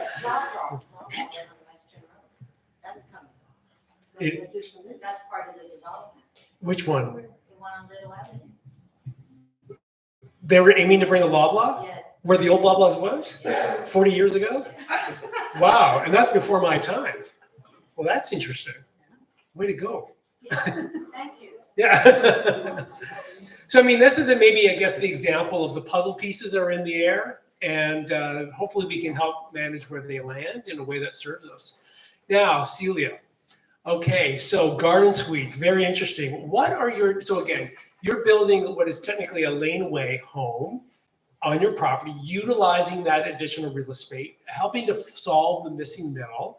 Now, I'm curious, what do your neighbors have to say about all this? Well, I think I have some very polite neighbors because I haven't really had a lot of feedback. I was lucky I didn't. You're a lawyer, right? Yeah. That helps. I didn't have to go to committee of adjustment, so I didn't find out really what they were thinking. But I've had a few reactions. I've had, you're nuts. You're not really going to do that, right? Or this is exciting. or there are a whole slew of them down the laneway a bit who are waiting to see how it all works out because they're going to do the same thing. So there has been quite a wide range of response. I am a little bit lucky because one of my neighbors is the park. So everyone's excited because I've already put a mural on my garage, and that's just going to look nicer when it's built up. So I am lucky, I realize, that I haven't had any pushback that I've experienced firsthand. I guess the proof will be in the pudding when the construction really starts to get rolling, whether people are as excited as Well, they we're are. in Toronto, we're used to construction. Well, that's true, yeah. At least you won't be shutting down a major corridor. No. And on the dark side of working with, permits and all the rest, I've got to admit, and I understand you're a bit on the vanguard of laneway homes and garden suites, so what are you experiencing in terms of obstacles? Well, I mean, I did have some surprises. I'm not going to lie. I did it, being next to a park is really special. I love it, but it has some particular considerations that I had to deal with. Principally, the fact that there are 3 mature trees quite close to my garage. And understandably, the forestry people were concerned that those trees in any way. I'm an environmentalist, so I also am concerned that they not be damaged. I was a little surprised at the amount of tree deposit I have to pay. This is money I will get back if the trees are not damaged, but $24,000. So that's a bit of sticker shock for someone who is in a similar situation to me. And I suspect that deposit is the same whether you're a large developer or me. And there's, I would say, an issue around proportionality there, because given the size of my budget compared to the person who's doing the 38-story building, $24,000 could be, it could have affected my ability to do the project. Again, that's money that I get back if all goes well.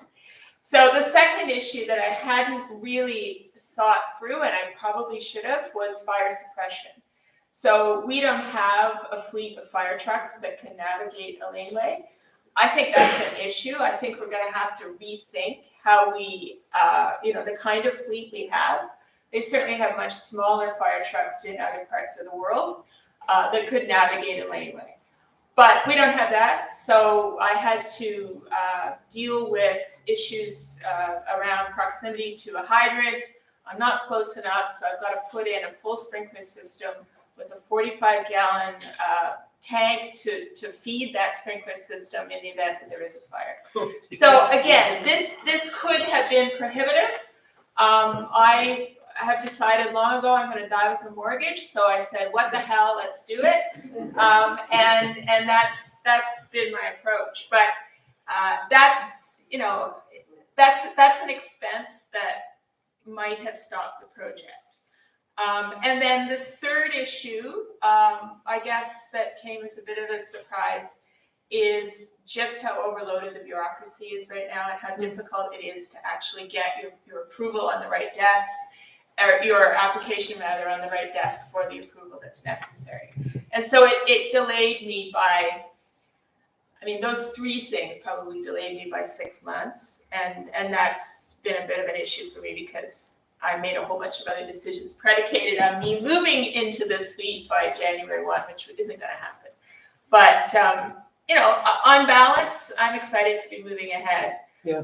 We need to find ways to kind of resolve some of these issues for people. Well, listen, thank you for your candor. It's not easy to step in front of an audience and say, these are the things that haven't worked out well. So thank God you're on the forefront of this, and you may have scared 80% of our population from ever considering such a thing. So I think the idea of garden suites and laneway homes will probably progress quite slowly. That's my guess. Would you agree? Yeah, I think if my experience is that yes, the answer is yes. I think people are going to have to think long and hard about going down that road. I think though, with people like me talking about it, maybe it will encourage folks to at least give it a thought. And I would be more than happy to talk to anyone who wants to think about that. Good question. So actually, which reminds me of one of my questions for you. If there's somebody or a group of people in the community who are interested in maybe doing this themselves and they're just kind of like poking at it, are there resources? Are there places they can go? I know you have a blog. This is your plug for your blog. Yes, I have a blog, celiachandler.com. There you go. But I'm just writing about, my own personal experience, and I'm certainly not an expert. But the Laneway Suite group on Facebook is quite an active group. I looked today, there's actually 3,000 people on that group now, and it grows every week. I think there's a lot of people in Toronto who are really seriously exploring this. So if you were interested, I would say join that. And then there are a number of architects and consultants and builders and so on who are really focusing in on this niche because it is new and it's exciting and they want to be on the vanguard too. And so, though a lot of those companies are advertising or promoting themselves on the Laneway Suite group. But yeah, I mean, it's exciting to be part of something new. Yeah. And so as a result of that, there's a lot of people who are excited to talk about it. Very cool. I'm going to switch over to Jamie now. I'm going to act really smart. There is an urban thought leader, urbanist and activist named Jane Jacobs that I don't know much about, but I do know that she was a Canadian American who was a real forward-thinking person about how to create livable communities and how it has to serve the community. I understand you're a bit of a fan of her thinking, and what would she tell us? What more we should know, and what would she say about Weston today and about Weston tomorrow? So I think so. Jane Jacobs, her was it Life and Death of Great American Cities. So one of her big things was the fact that you need to have a vibrant community, eyes on the neighborhood, and that people are participating in the neighborhood. And as a part of that, there needs to be a diverse mix of businesses. There needs to be a diverse mix of people economically, a diverse mix culturally, to give life to a community like that. And that means, if I that my great grandparents moved to from small town Ontario, however long ago, even the older part of the neighborhood, it's a microcosm. As you go further away from Lawrence, the houses get larger because each street was basically treating a different demographic of everybody that worked in the factories in Weston. Workers' houses on some smaller lots, getting up into some larger lots afterwards. We've got some older examples in our neighborhood of kind of mid-50s, small 2-3-story apartment buildings that you don't see a lot of in other parts of the city. And we've got a mix of single-family homes and semis. Again, not necessarily kind of a mix of housing stock. And then that's grown up over what we're now seeing grow out on Weston Road. Now, the older towers might have been that, what was the tower in a park, fella? The ideal big, we've shifted away, thankfully, from that to having a more diverse mixture. But, you'll see in some parts of the city where they've really taken the Jane Jacobs view. I think about how they've redeveloped Regent Park. It hasn't been about changing the community, it's been about adding to the community. And that's what some of the new investment can bring. One thing you touched on earlier, and I forgot to mention it, some of this investment also brings what are called Section 37 funds, which the city can use to fund some other projects. And one that I've been chasing and watching that was in the city's budget, but unfortunately has fallen down to the below the line, was we've got $15 million earmarked to renovate the Weston Library. And I'm not sure. I think Francis, it was deferred to below the line from above the line because the cities had to put a lot of cuts onto the capital budget from transit to other things. But that's an opportunity. I'm not sure if many of you know about the Toronto Library. It's actually looked upon globally as a leader in some of the makerspace programming for different communities. And that type of renovation to a facility in our neighborhood would probably preserve one of the Carnegie libraries, but also opportunity for a larger space, more community space. So, you know, there's opportunities for those types of things to be brought in as well. And then you mentioned you were at a transit conference on the weekend or infrastructure conference. What did somebody tell you about transit in Weston? Yeah, so transit's what I spent. I was in Montreal last week for the Canadian Urban Transit Association conference, and we were talking about electrification and that transit's real role is to get people out of the car. And again, that's going back to Jane Jacobs, being a livable space that people can walk and get around in other ways. And I think that's something that the density contributes to. It helps make this a more sustainable city. And we're a really attractive place, from being to the airport, the transit, to the 401. You can't get more connected. Some people that I was actually taking a different meeting last week. I was with some colleagues downtown who were flying out, and I take the Up Express as my commute. So 10-minute walk, 12-minute train ride, 10-minute walk. That's my commute.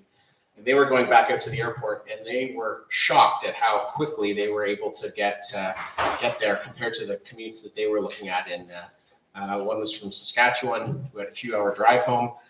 Another one was from Vancouver.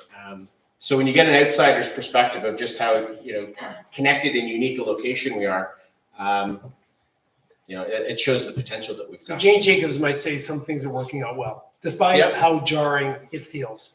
Anybody else have an outsider's perspective, either through people they have talked to, about what people are saying about Weston?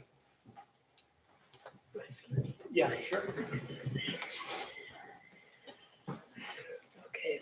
Or you can think about it. Okay. You can think about it. I'll okay, we'll share the mic. I don't have what I hear when I tell, like, so I work in York Region predominantly. And when I tell people I live in Weston, they, you know, the kind of like, oh, like that, you know, like there hasn't been a lot of great news coming out of Weston for a long time, right? So we've been to this point where, and this goes to the Jane Jacobs and the urbanists and stuff, but Weston had a specific trajectory as a village, as a smaller area. And then we really suffered from that design phase in architecture and the way of city planning in the 60s with the towers and the lack of kind of proper engagement in urban. We've learned a lot as an industry, as cities and whatnot.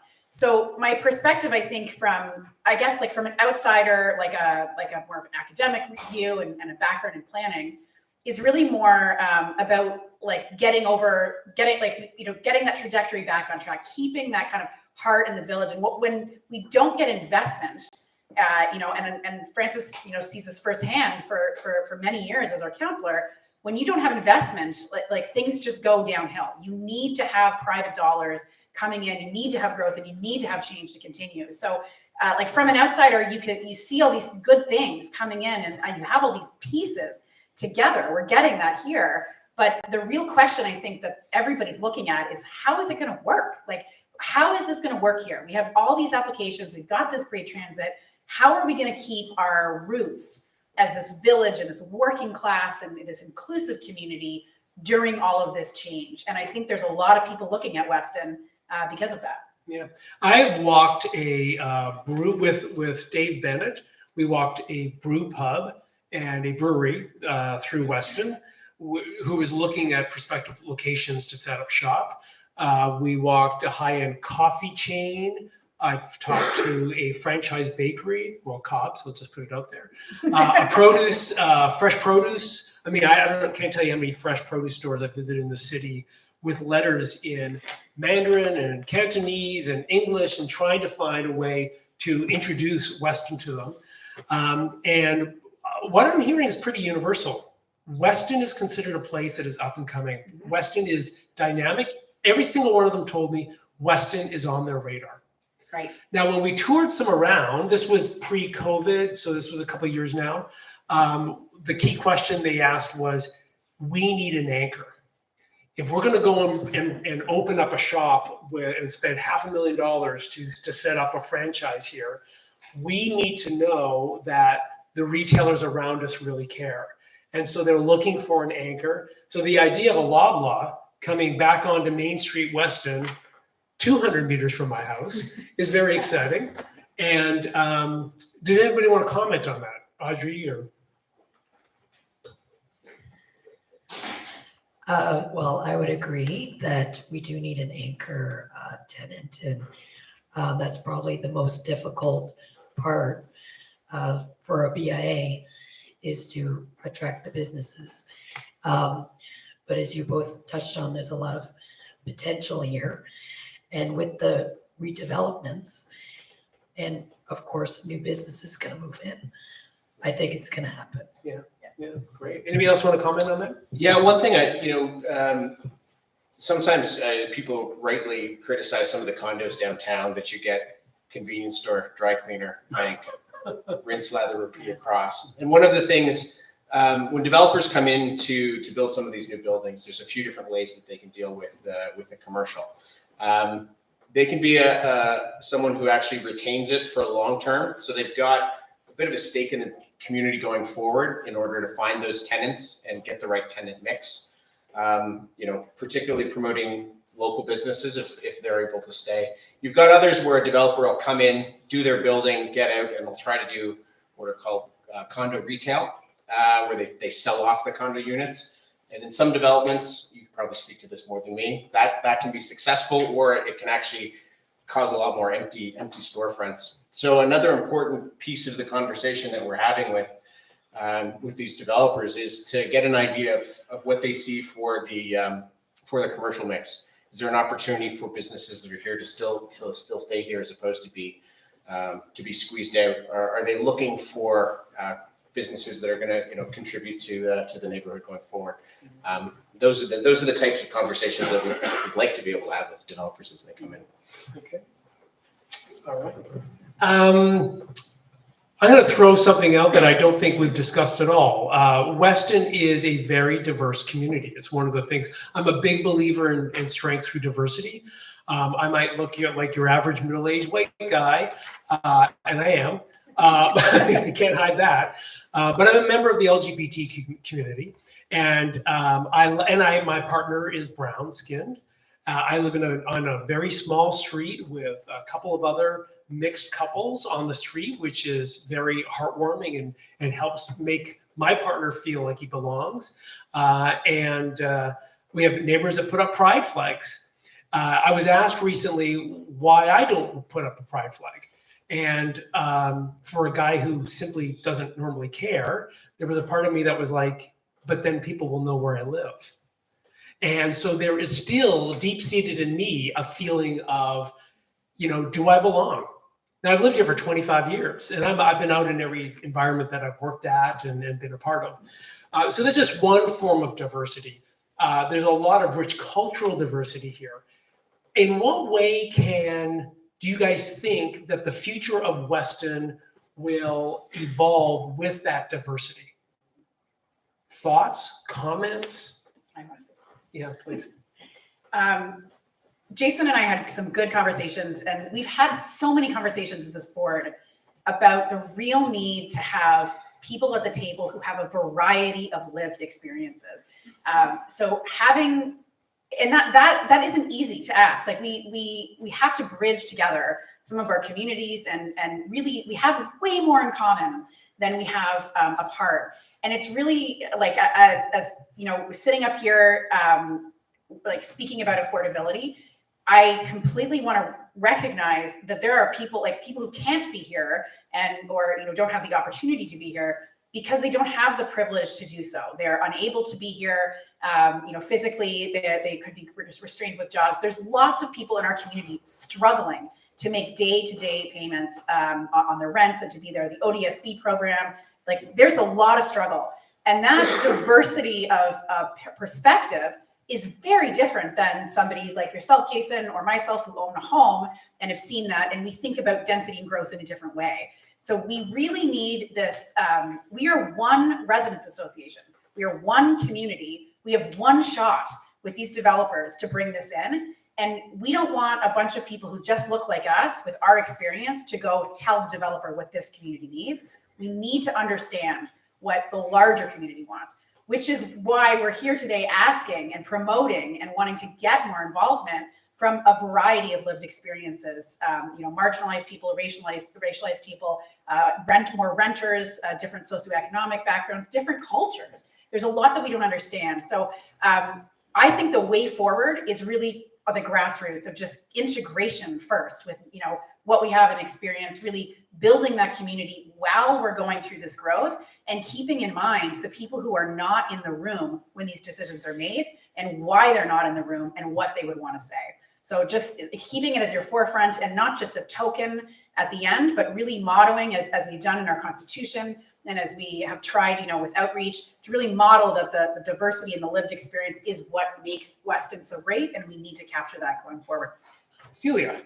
I couldn't agree more. I feel acutely aware of the whiteness of this panel tonight. Yes. I am acutely aware of the privilege I have to build a house in my backyard. But I really do mean it when I say the reason I stay in Weston, because I could have left very easily, is that I value the fact that we are a diverse community. I want to feel part of an urban center that reflects a wide range of socioeconomics and everything else. Like, I don't want to lose that. I think it's critical to Weston. And we don't want to be in a position of driving people out, which I think is the risk of this kind of mass development that we're about to undergo. So yeah, we have a big challenge to try to maintain the richness that we have. Yeah. And if I may offer, because we're going to be wrapping up very soon here, if you are out there today and you don't look like us, you don't sound like this panel, you don't even relate to this panel, you have a different perspective than this panel, then we want you on the WVRA. And I can tell you, as a person who doesn't go to every meeting, okay, I'm very selective about which committees I participate in. But when I'm passionate about something, I have found that I go there and I get the support of people who've got amazing background on how to make things happen. And so that's what the WVRA is. It takes people who have ideas and a passion, either something they want to build or something they want to stop, and they are surrounded by people who help enable them and help them bring it to life. So that's a call out to all of you. Participate in whatever level you wish. High level, low level, whatever. We want to make that welcoming. All right. So, any other comment before I go to my last question? No. Any questions for each other? Yeah, go ahead. Just to go back on the last point, I just want to say that, I might be white, but our whole board is not, and they're really the ones who are driving the decisions of the BIA. Our businesses are very diverse. We try to get everyone's opinion on what we do. And we actually just had our AGM last Thursday, and we have a new board, which is very diverse, which I'm very proud of. Yeah, and I just want to do a call out to the BIA because I think you are a true community builder, especially you, Audrey. So thank you very much for what you do for us. And I love the fact that the WVRA and the BIA work so close together and try to amplify each other's projects. So my last question of the night, it's somewhat leading, but I'm going to ask you, I'm a marketer after all, but I'm going to ask you to answer honestly, okay? Because there's no right answer. Final question is multiple choice, and we're going to go to each person. In your opinion, Weston's, no, I got a little comment to make first. I got everyone captivated. I recently was at the Historical Society's meeting, it was about a month ago, right? And Sherry helped me appreciate two things. Number one is Weston has always been changing. We can pretend that its glory days were behind us. We can pretend that there was a time when things did not change. It has been changing since day one. And so that's really important to keep in mind that we're just part of a journey for this community. The other thing I realized too is years ago, when you go back to the first maps of the settlers who divided up and said, okay, this is going to be, this acre is going to, or this 100 acres will belong to Lord Simcoe or whatever. You had big tracts of land that some people owned, and they wanted nothing to do with planning. And I think Lord Simcoe was one of it, isn't it? Simcoe, yeah, he deeded himself 1,200 acres and then went back to England. Bastard. Okay, and then he went off to England, and that's kind of like from the Crossroads Mall north. And it's very interesting because what I saw on your maps are the plans that were changing is where the real vitality in communities started. The reason Weston Village is where it is because people were moving the borders, they were subdividing, it was change that created the very place that we thrive in today. And those places that didn't change, really you can go there and yes, there's wonderful neighborhoods, wonderful place to live, but there isn't the same history, there isn't the same richness, there isn't the same diversity that we have in Weston. So that's just a call out I wanted to make. And I learned that through history. Thank you. Okay, so here's my loaded question. Multiple choice. In your opinion, Weston's best days are A, behind us, B, now, the present moment, or C, in the future?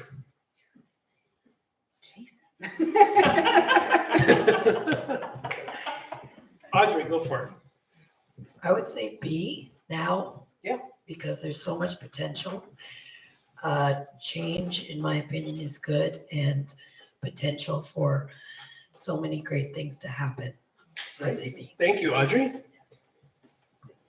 Audrey, I'm going to steal your answer. I think so too, because exactly that, like this serendipitous moment is here and we are all a part of it, no matter, what side you're on or what you want to see, but we are here to help change that. And I think by answering B, you get to see eventually. And you have some agency. That's right. Yeah, that's right. great. But all of the above. You forgot D. All of the above. That's my answer. Yeah, wait for it. No, I can agree with that one too, because I think you have to appreciate where you are. If you're just saying it's a future, it's like you're not accepting how fantastic things are right now. So I'm gonna have to go with the same. Okay, good. I guess I really can't disagree. No, I don't disagree, actually. Yeah, I mean, this is the moment, right? We get to shape the future. If we ignore right now, then we don't have any control over what happens. Yeah, great. Well, thank you. My answer to that is all of the above. I think that whatever a person chooses to believe is their reality. If you believe that Weston's best days were behind you, and when I came here, a lot of people told me that. They said, oh, the good old days. Well, I've been here 25 years. I now feel like I know what the good old days were, and it's today. So it's what we choose to believe. And those who can show up today and be open to this and explore. We've just been on the tip of the iceberg today in terms of exploring the changes. So it's so being present to that, I think, is important. And if you believe it's the future, well, then stick around, because we need you. We need those types of thoughts and perspective as well.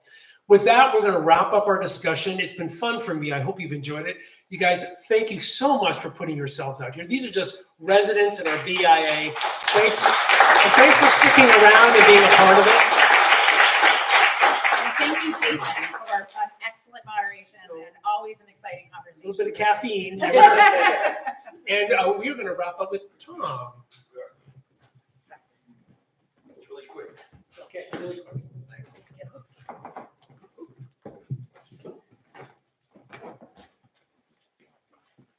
So nothing formal. I just wanted to say thank you again to the panelists. Thanks, Jason, for being such an amazing interviewer and moderator.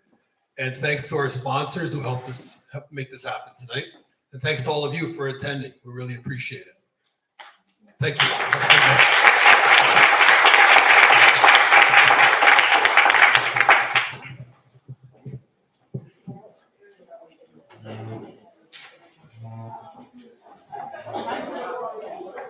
Good job. I know, right? Can we get that library? Wow. Yeah.